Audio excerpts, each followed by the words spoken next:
So here we got the classic vegetarian thali.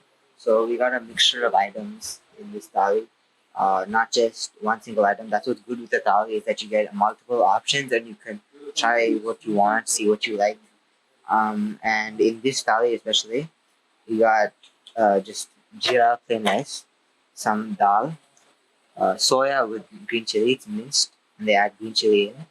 Jeera aloo, bean sabzi, mixed vegetable raita, a couple chilies, give a piece of naan and some papad, and yeah, let's try try it out. So we'll be trying out the minced soya with green chilies first, and then naan. Really nice. Try. Hmm. Really very good. It's a bit spicy. The green chili kick in, but it's not too spicy. The soya is a really good consistency. It's minced well. You can taste the sweetness of the soya in there. It's not, but it doesn't overpower the spiciness of the chili. So they both work really well together. Let's try the jeera.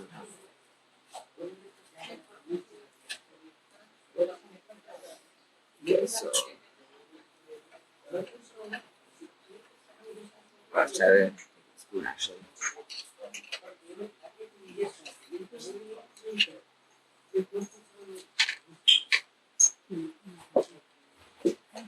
So we got the jeera over here. Let's try it out.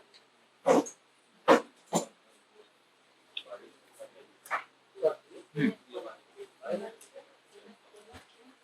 Really different taste. The potato is almost like buttery. I don't know. It's a really interesting texture. It's really good. It tastes like it melts in your mouth. Potato. It's a bit spicy. It's more spicy than the soya. It's like it's your back of your throat type of spice. Again, not too spicy. The potato texture is really what makes this dish though. It's really not something that you find a lot in jeera aloo. It's really wonderful. So now I'm gonna enjoy the rest of my Maheshwari Thali, and yeah, I'll see you guys in the next video.